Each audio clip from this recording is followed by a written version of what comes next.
The 3 moons of Zendaria cast long shadows across the royal palace. Princess Lyra sat alone by her window, watching as the city lights flickered in the distance. The war had ended just weeks ago, but the scars it left behind would take generations. To heal, buildings lay in ruins. Fields once filled with glowing crops now stood empty.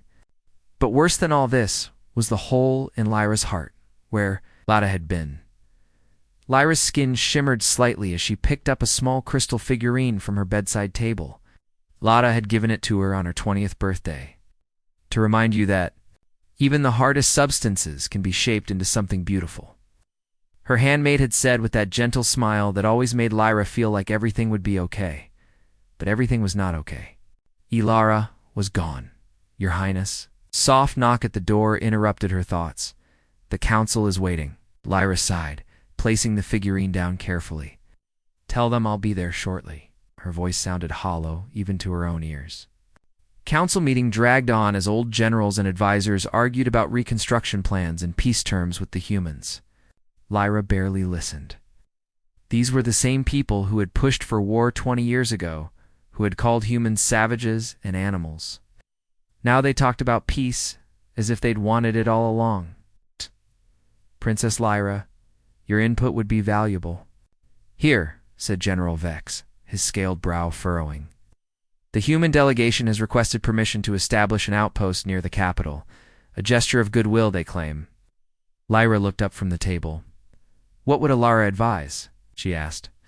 Knowing the question would irritate them, Council had always found her attachment to a mere handmaid inappropriate. Your handmaid is dead, Your Highness, said Lady Thora coldly. Along with millions of our people, perhaps it's time to focus on the living. Lyra felt a flash of anger cut through her grief. Alara understood humans better than anyone in this room. She always said they weren't so different from us, that under different circumstances we might have been friends. The council chamber fell silent. Such talk had been considered treasonous during the war. Your Highness, General Vex said carefully, your handmaid was kind-hearted but naive. The humans launched unprovoked attacks on our colonies.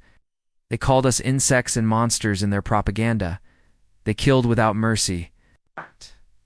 And we did the same to them, Lyra replied quietly. Ilara always said there were 2 sides to every story.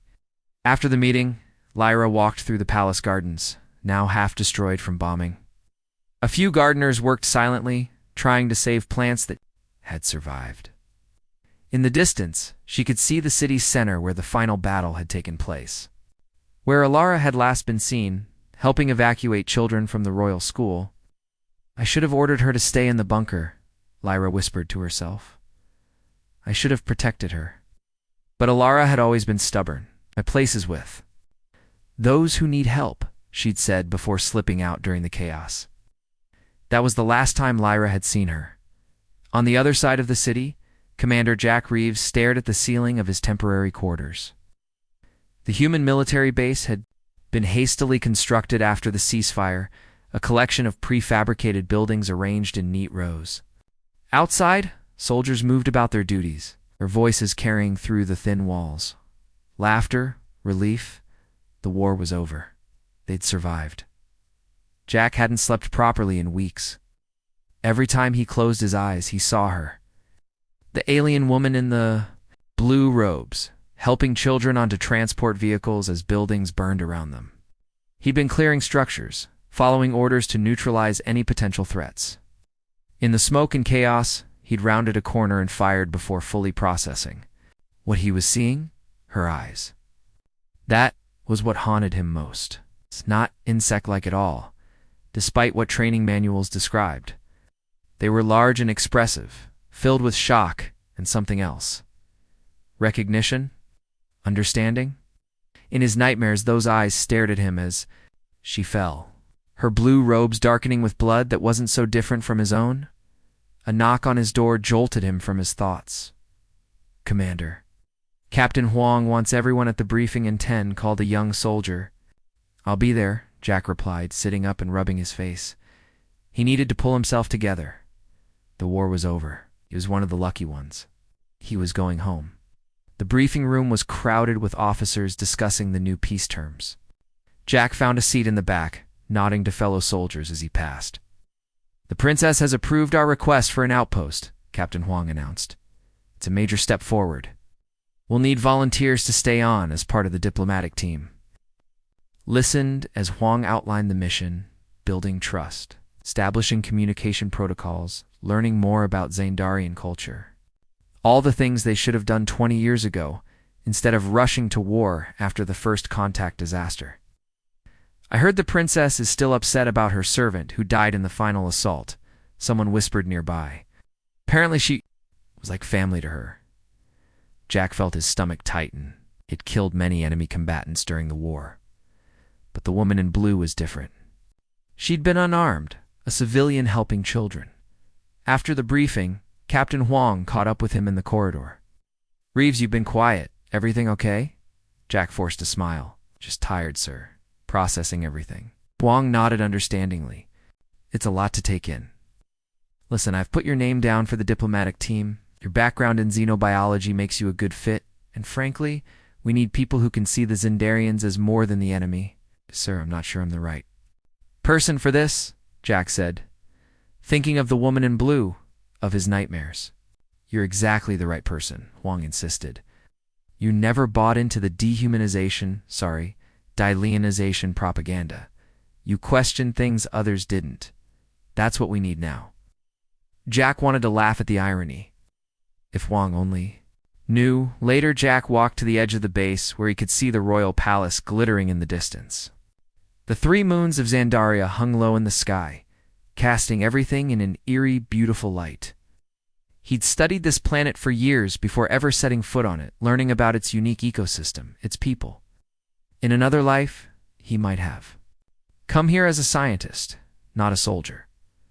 He took out his tablet and pulled up the classified files he wasn't supposed to have. Images from surveillance drones of the final battle, faces of known royal staff, casualty reports. He scrolled through them until he found Hertha woman in blue. The file listed her simply as civilian casualty number 347, Palace District, presumed royal staff. But there was something about her that didn't fit. The way she'd moved, the way she'd organized the evacuation, the way she'd looked at him in that final moment, not with the hatred he'd seen in other Xandarian eyes, but with something like sorrow, recognition, as if she knew exactly what was happening and why. Jack closed the file and looked back at the palace. Somewhere in there, a princess mourned for someone she'd lost, someone Jack had taken from her. The weight of it pressed down on him, heavier than all his other wartime actions combined. "I'm sorry," he whispered to the night air. Words that would never reach their intended recipient. "I'm so sorry." In the royal palace, Princess Lyra stood at her window, looking out at the human military base in the distance. Little boxes of light in the darkness. Inside each one, a person with hopes and fears and loved ones waiting back home. That's what Alara would have said. "They're just people, Lyra. Different bodies, same hearts." Lyra touched the crystal figurine once more. "I'll remember," she promised quietly. "I'll try to see them the way you did." Neither the princess nor the soldier knew yet how their paths would cross, or the secrets that would be revealed when they did. For now, they stood apart, united only by grief and a growing suspicion that the war they'd lived through had been built on lies. That had cost them both dearly. The great gardens of Xandaria were once famous throughout the galaxy for their beauty. Floating lily pads larger than houses drifted on crystal-clear lakes, trees with leaves that changed color with the moods of those who walked beneath them, lined winding paths. Flowers that sang soft melodies in the evening breeze grew in carefully tended beds. Today, the gardens were still beautiful, but in a sadder way. Many of the trees had been damaged during the bombing. The lakes were cloudy with ash. Instead of being filled with happy visitors, the gardens now held thousands of mourners dressed in shimmering gray cloaks.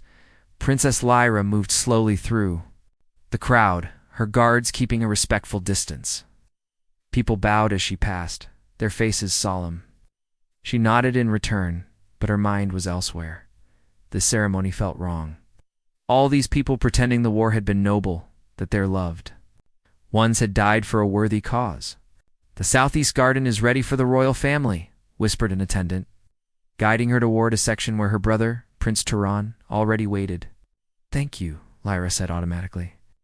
Her eyes scanned the crowd, noticing for the first time the small group of humans standing awkwardly to one side. They wore plain dark clothes instead of uniforms, but their stiff postures gave them away as soldiers. The peace delegation. "Do they have to be here?" Prince Turan muttered as she joined him. "It's disrespectful." "It's diplomacy," Lyra replied. "And Alara would have approved." Her brother frowned but said nothing more. He had never understood Lyra's attachment to her handmaid, or Alyra's strange ideas about peace and understanding. "She would have hated this ceremony," Lyra said quietly, watching as officials made speeches about sacrifice and honor.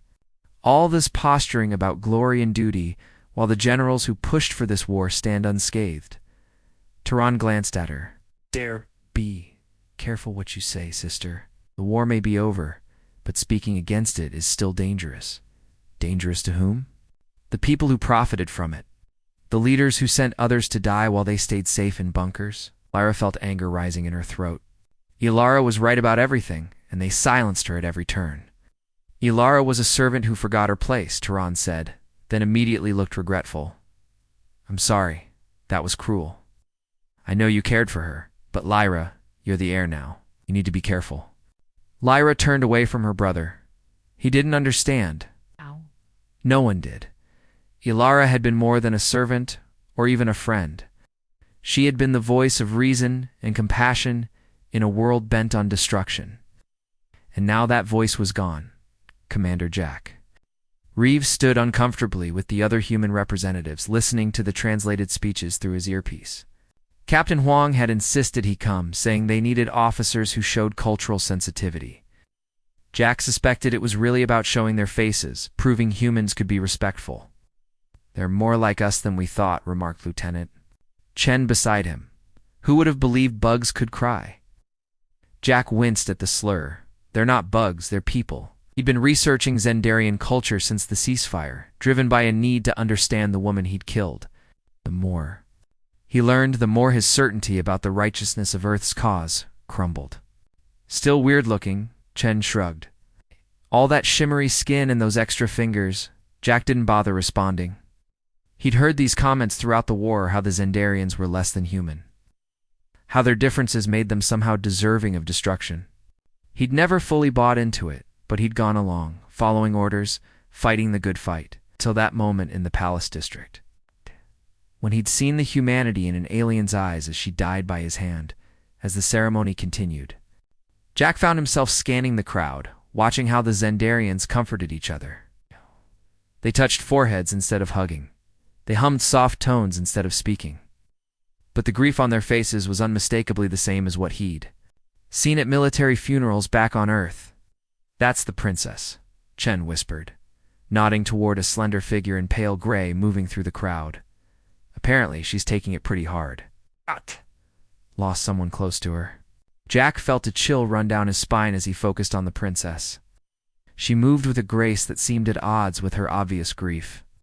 There was something familiar about her, though he knew they'd never met. Perhaps he'd seen her in intelligence, briefings, or news reports. As the ceremony concluded, attendants directed the crowd toward the memorial wall, a huge structure of shimmering crystal where names of the known dead were etched in glowing script. Jack watched as the princess approached the wall, her fingers tracing over one of the names. Without thinking, he moved closer, curious about who she was mourning. He couldn't read the alien script, but he could see the pain in her posture, the gentle way she touched the name. Then she turned, and their eyes met. Jack froze. There was something in her gaze, a depth of sadness, a flash of recognition that reminded him sharply of the woman he'd killed. For a moment, neither of them moved. Then one of her guards stepped forward, and Jack quickly backed away, disappearing into the crowd. His heart was pounding as he made his way back to the human delegation. It was impossible, of course. It's just his guilty conscience playing tricks on him. But still, he couldn't shake the feeling that there was a connection. That night, Jack sat in his quarters, breaking about a dozen regulations he'd used as security. Clearance to access classified file surveillance footage, intelligence reports, anything related to the royal palace and its staff. He told himself it was just research, just trying to understand the culture better for his diplomatic role. But he knew it was more than that. He was looking for her. The woman in blue. Most of the files were heavily redacted or corrupted casualties of the chaotic final days of the war, but he found fragments. Reports of a handmaid who had unusual influence with the princess, surveillance showing a figure in blue robes, who always kept her face partially covered when outside the palace. Intelligence chatter about someone in the royal household who might be sympathetic to humans. Then he found it. A single clear image captured by a drone just days before the final assault. The princess walking in the gardens with a woman in blue robes. The angle was perfect, showing the handmaid's face clearly as she looked up at something in the sky, perhaps noticing the drone itself. Jack stared at the screen, his blood turning to ice. It was her, the woman he'd killed during the evacuation, the princess's handmaid. But there was more, now that he could see her features clearly, without the chaos of battle, without the smoke and fear. He noticed something that shouldn't be possible. Her features, while partially altered to appear Xandarian, had distinctly human characteristics. The shape of her eyes, the line of her jaw. "This can't be right," he whispered, comparing the image to his own combat footage. But there was no denying. The princess's beloved handmaid, the civilian he'd killed, had not been fully Xandarian. She had been, at least partly, human at the same moment across the city. Princess Lyra slipped past her guards and into the ancient archives beneath the palace. The human soldier's strange reaction at the memorial had awakened questions she couldn't ignore. Questions about Alara that had nagged at her for years. Why had her handmaid always worn high-necked robes, even in the hottest weather? Why had she known so much about human culture? Why had the royal archivists always seemed uncomfortable when Lyra asked about Ilara's background? It was time to find answers, even if they would only bring more pain. The ancient archives beneath the royal palace of Xandaria were not meant for casual visitors. The dust covered the shelves that stretched from floor to ceiling. The air felt thick and still, as if it hadn't moved in centuries. Crystal data cubes glowed softly in the darkness, each containing thousands of years of Xandarian history. Princess Lyra pulled her cloak tighter around her shoulders. It was cold down here, and eerily quiet. She'd slipped away from her guards by using one of the secret passages Alara had shown her years ago. "Always know how to escape," Alara had told her, "even from your own people." At the time, Lyra had thought it was just another one of Alara's strange lessons. Now she wondered if her handmaid had been preparing her for something all along. The main archive chamber was vast and circular, with narrow pathways between towering shelves. Lyra made her way to the records of service section, where information about all palace staff was kept. She'd never had reason to look at these records before. Handmaids were assigned by the Royal Household Department, their backgrounds carefully checked, but Alara had been different from the beginning. She'd arrived at the palace 20 years ago when Lyra was just a child. Unlike other servants who kept their distance, Alara had spoken to the young princess directly, told her stories, taught her things not included in her royal education. "Let's see what secrets you were keeping," Lyra whispered, activating the search console. She typed in Alara's name and waited. "Access denied. Royal authorization required." Lyra frowned. Orphan records shouldn't need royal authorization. She tried again, using her own royal access code. The screen flickered, then displayed a simple message. "File sealed by order of King Navarre." Her father had sealed Alara's file? The same father who had pushed for war with Earth, who had called humans a disease spreading through the galaxy? Why would he take personal interest in a handmaid's background, unless she wasn't just a handmaid? Lyra placed her palm on the scanner. Override, Princess Lyra, heir to the throne of Xandaria. Royal blood verification required. A small needle extended from the console, pricking her finger. A drop of her shimmering blood fell onto the scanner, glowing briefly before being absorbed. Access. Granted, the screen filled with information, but not what Lyra expected. Instead of a standard service record, she found a classified military file marked First Contact Incident. Her hands trembled as she began to read. Commander Jack Reeves knew he was crossing a line. Using military resources for personal research was bad enough. Accessing sealed intelligence files could get him court-martialed, but he couldn't stop. Not when he was so close to the truth.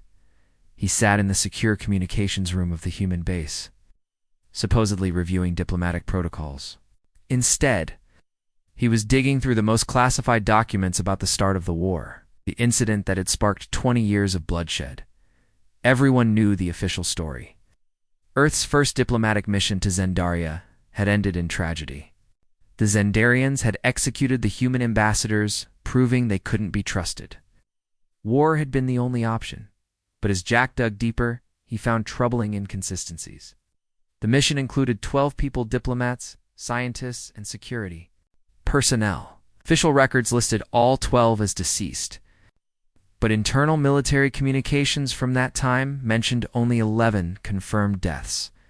And then there was the odd case of Dr. Eleanor Wells, xenolinguist specializing in nonverbal communication. Her personnel file was heavily redacted, her image blurred in group photos. A notation stated simply, "Status uncertain, presumed deceased." Jack pulled up the image he'd found of the princess's handmaid and placed it side by side with the blurred photo of Dr. Wells.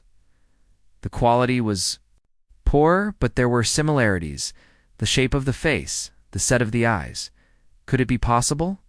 Could a human have been living among the Zendarians for 20 years, serving in the royal household? It seemed impossible. Humans and Zendarians looked different. Their skin, their eyes, their number of fingers. A human couldn't simply blend. Unless she had help. Unless she had been changed somehow. Jack searched further, looking for any information about Zendarian medical technology. There were fragmented reports about biological modification, tissue alteration, experimental procedures developed during the war to help injured soldiers return to battle. But what if such technology had existed before the war? What if someone, Dr. Wells, perhaps had used it to hide among the very people Earth was fighting? The question was why? Why would a human scientist choose to live among the enemy? What could possibly make someone abandon their own species during a war, unless she knew something? Unless the war itself was based on a lie, deep in the archives. Princess Lyra sat motionless, tears streaming down her face as she read the classified file. The truth was worse than anything she could have imagined. The first contact incident had not happened the way either side claimed. The human delegation had arrived peacefully. Initial meetings had gone well. Cultural exchange had begun. Then, something had gone terribly wrong.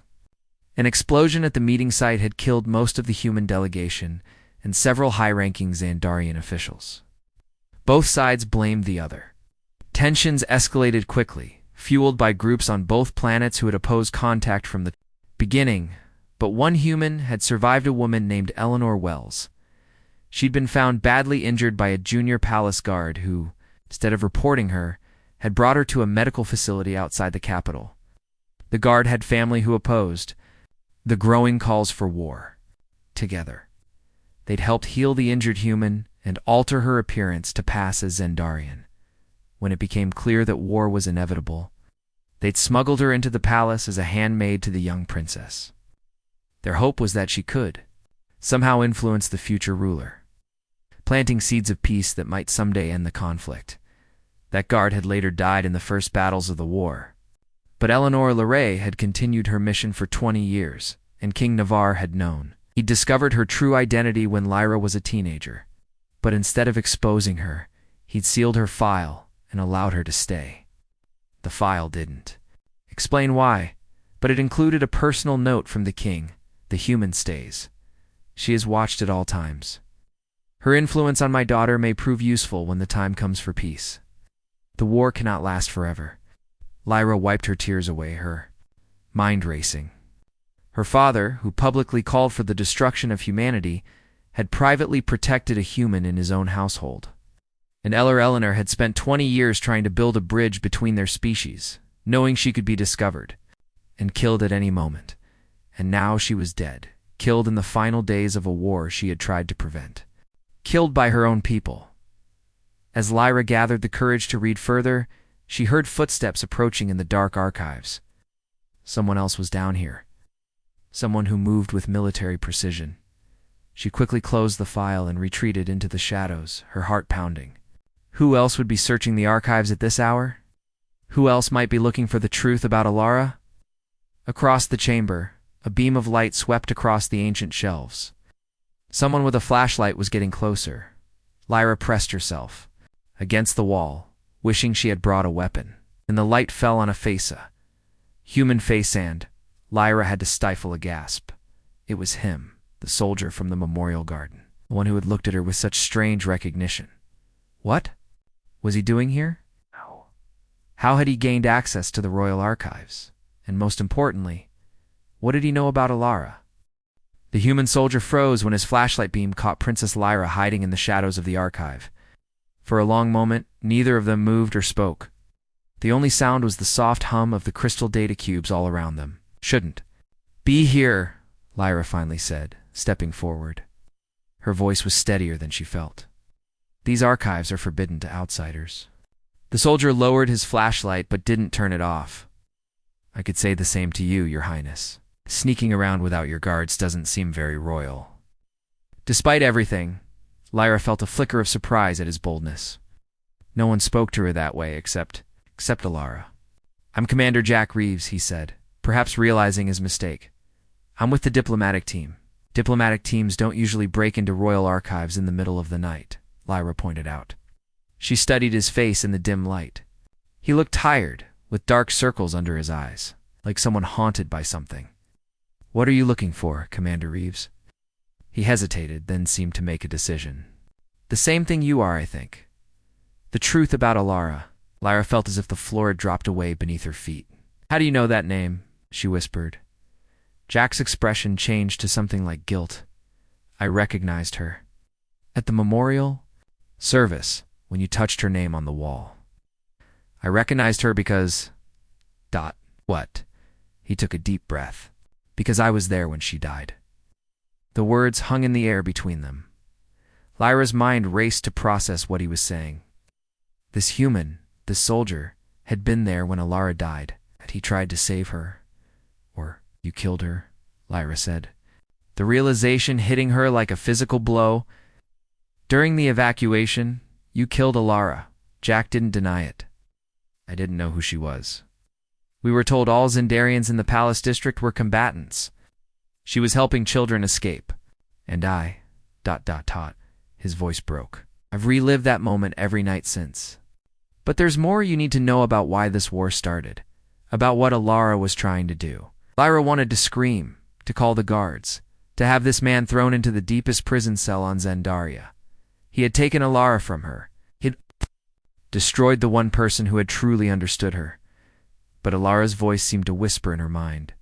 Listen first. React later. Understanding comes before judgment. What do you know about Alara? Lyra asked, her voice cold. Jack reached slowly into his pocket and pulled out a small data device. I've been researching her since that day. At first I just wanted to know who she was, the civilian I. He couldn't finish the sentence. But then I found something that didn't make sense. Something impossible. He activated the device, and a holographic image appeared between them. Group photos of humans in uniform. Jack pointed to a woman standing in the back row. This is Dr. Eleanor Wells. She was a xenolinguist on the first contact mission 20 years ago. The mission that went wrong and started the war. Alada stared at the image. Even without the Zendarian features that had been added later, she would have recognized those eyes anywhere. Alara, but younger, fully human, smiling awkwardly for the camera. She was reported dead, along with the rest of the delegation. Jack continued. But unlike the others, there was never any proof. Her body was never found, 'cause she didn't die, Lyra said quietly.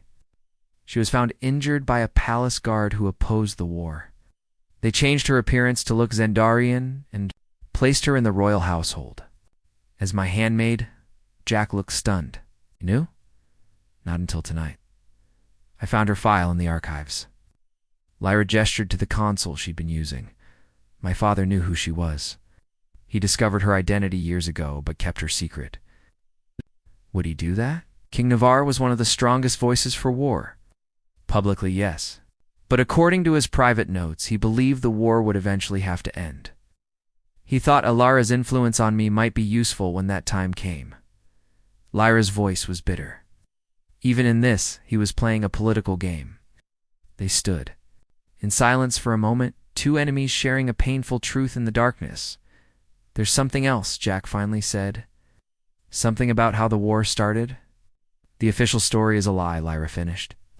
On both sides, the explosion that killed the human delegation and our officials wasn't caused by either of our governments.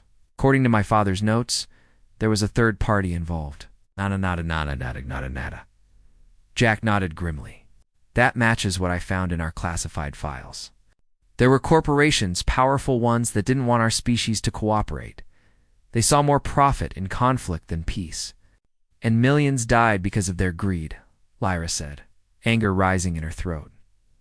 Alara knew, Jack said. She must have survived the explosion and discovered the truth. That's why she stayed on Zendaria, why she didn't try to return to Earth. She was working for peace from the inside. Lyra thought about all the years Alara had spent as her handmaid. All the little lessons about compassion and understanding, the stories about distant worlds where different species live together in harmony. The subtle questions that made Lyra think twice about the war propaganda she'd been raised with. 20 years, Lyra whispered. She spent 20 years pretending to be something she wasn't, all to plant seeds of peace that might not bloom until after she was gone. And I killed her, Jack said, the words heavy with regret. Just when the war was finally ending. Just when her work might have borne fruit. Lyra looked at the human soldier. In his eyes, she saw the same grief that had been consuming her since Alira's death. For weeks, she'd been drowning in her own sorrow, unable to see beyond it. But now, facing her handmaid's killer, she found herself thinking about what Alara would want, not revenge. Never that. Alara had always said that revenge was a poison that hurt the one who carried it more than anyone else. Lyra believed our peoples could live in peace. Lyra said slowly. She gave her life for that belief. If we let her death become just another reason for hatred between humans and Zendarians, then everything she worked for dies with her. Jack looked up, surprise clear on his face. What are you saying? I'm saying that I don't forgive you for what you did, Lyra said honestly. I don't know if I ever can. But I think Alara would want us to use the truth we've discovered to finish. What she started, how? The peace is fragile. If people found out corporations engineered the war for profit, that both governments helped cover it up, then maybe both our peoples would finally direct their anger at the right targets. Interrupted. Maybe they'd see that we've been manipulated into hating each other while the real enemies grew rich on our suffering. For the first time since they'd met, Jack's expression showed something like hope. It would be dangerous. There are powerful people who would do anything to keep this buried. Alara lived in danger every day for 20 years, Lyra replied. She was willing to risk everything for peace. Can we do any less? As they stood among the ancient records of Zendaria's past, a human soldier and an alien princess formed an unlikely alliance, bound together by the truth about a woman who had belonged to both their worlds, and by a shared determination to honor her sacrifice by finishing what she had started. 3 months felt like both an eternity and a blink of an eye. Princess Lyra stood on the platform overlooking what had once been a battlefield, now transformed into the Interspecies Memorial Museum. The morning sunlight caught in her shimmering skin as she looked out over the gathered crowd, humans and Zendarians standing side by side, still awkward with each other, but trying. That was Alira's victory, even if she hadn't lived to see it. Are you ready for this? Jack asked quietly, joining her on the platform. He wore formal Earth's diplomatic attire, his posture stiff with nervousness. In the 3 months since their confrontation in the archives, they had worked tirelessly together, two unlikely allies bound by a shared purpose. No, Lyra admitted. But Alara waited 20 years for this moment. We can't delay it any longer. The past months had been dangerous and difficult. They had gathered evidence from both human and Zandarian sources, piecing together the truth about the corporations that had engineered the war.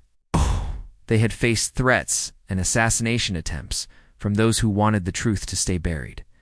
They had endured suspicion and hostility from their own people, who couldn't understand why a princess and a soldier who had been enemies would suddenly work together. But slowly, piece by piece, they had built their case.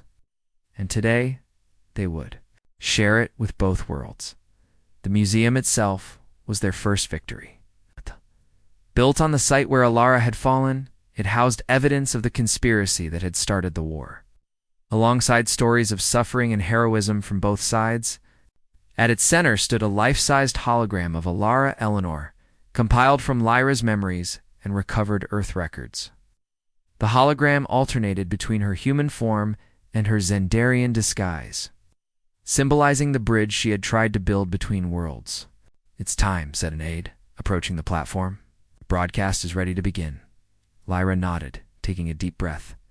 Millions would be watching this ceremony across two worlds. What they were about to reveal would shake the foundations of both societies, expose powerful figures, and challenge everything people had been told about the 20-year conflict. Jack stepped forward first, his voice steady as he addressed the crowd. "My name is Commander Jack Reeves of Earth's Interstellar Defense Force. 3 months ago, I stood on a battlefield not far from here, believing I was fighting for the safety of my people against an alien threat. I was wrong." Through the crowd, this wasn't the speech they had expected for a museum opening. Like many soldiers, I followed orders without questioning the war itself, until the day I killed a civilian who was helping children escape the fighting. Jack's voice faltered slightly.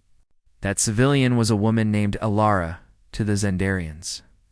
But she was born Eleanor Welza, human scientist who had been living among the Zendarians for 20 years.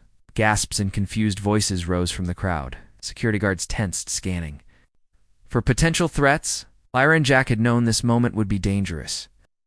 "Eleanor Wells was part of the first human delegation to Zandaria," Jack continued. "The delegation, we were told, was massacred by the Zendarians, triggering 2 decades of war. But that was a lie." Lyra stepped forward now, her voice clear and strong. "What Commander Reeves says is true. Lara was a human who came to live among us after surviving the explosion that killed most of the human delegation and several Zandarian officials. An explosion that was not caused by either of our governments, but by a consortium of corporations who stood to profit from conflict between our species." On giant screens around the museum plaza, evidence began to appear in internal corporate communications. Financial records showing massive investments in weapons technology just before the explosion. Testimony from whistleblowers who had helped cover up the truth. "For 20 years, Alara lived as my handmaid," Lyra continued. "She risked her life every day, working quietly to plant seeds of peace even as the war raged. She believed our peoples were not meant to be enemies. She believed we were being manipulated into hatred by those who profited from our division." Jack nodded. "We've spent the past 3 months gathering evidence from both human and Zandarian sources. What we've found confirms everything Alara believed. The war that killed millions on both sides was engineered by a small group of powerful corporations who made trillions selling weapons and technology to both sides. More evidence appeared on the screens than names of corporations, the profits they had made, the politicians and military leaders they had bribed or threatened to keep the war going. We know this truth is painful," Lyra said, looking out at the shocked faces in the crowd. "It means admitting that millions died needlessly. It means accepting that much of what we believed about each other was wrong. Liera gave her life. Trying to bring this truth to light, we owe it to her hand to all those who died to face it honestly." A tense silence fell over the crowd. Then, from somewhere in the back, a voice called out, "Why should we believe you? Why would a princess and a soldier work together to tell us we've been fighting for nothing?" It was the question they had prepared for, but still dreaded. Jack looked at Lyra, then stepped forward again. "'Cause I killed Alara," he said simply. "In the final days of the war, I shot an unarmed civilian who was helping children escape. I didn't know who she was then. When I found out, I could have kept it secret. Princess Lyra could have had me arrested, or worse, when she discovered I was responsible for her handmaid's death. Instead, We both chose to honor Lyra's life by continuing her work. Lyra moved to stand beside him. Lyra believed that understanding could overcome hatred. That truth, however painful, was better than comfortable lies. She spent 20 years living among those she had been told were enemies, learning that beneath our different appearances, we share the same hopes and fears. As they spoke, the hologram of Alara Eleanor activated in the center of the museum plaza. The life-sized image shifted slowly between her human and Zendarian forms, a visual reminder of her dual identity and the bridge she had tried to build. "We can't undo the past," Jack said. "We can't bring back those who died. We can choose a different future. We can refuse to be manipulated into hating each other for someone else's profit." Lyra believed this was possible, Lyra added. She gave 20 years of her life to this hope. In her final moments, as she helped children to safety children, from both our worlds, she demonstrated that belief. Near the front of the crowd, a small group of children, human and Zendarian together, gathered around Lyra's hologram as it began reciting one of her favorite stories about distant worlds and unlikely friendships. The children listened, differences momentarily forgotten. Lyra watched them, feeling a bittersweet ache in her chest. She would have hated being memorialized like this, she said quietly to Jack, but she would have loved seeing them together. Nodded. 20 years of war, millions dead, because those in power feared what our cooperation might bring. He had faced threats and even an assassination attempt since they had begun gathering evidence. The peace is still fragile. "Then we continue her work," Lyra said firmly. "It's not just for Alara, but for everyone who died in a war that never should have happened." As they spoke, news of their revelations was already spreading across both worlds. There would be denial, anger, investigations, trials. The path ahead would not be easy, but watching the children gathered around Alara's hologram, Lyra felt something she hadn't experienced since losing her handmaid Hope. In death, the loyal handmaid had accomplished what she couldn't in life-bringing. Her two peoples face to face, not as enemies, but as mourners sharing grief, and perhaps as architects of a different future. The princess who had mourned her loyal maid now stood beside the soldier who had killed her, both of them transformed by the truth they had discovered. Both of them determined that Alara's 20-year mission would not end with her death, but would instead become her lasting legacy.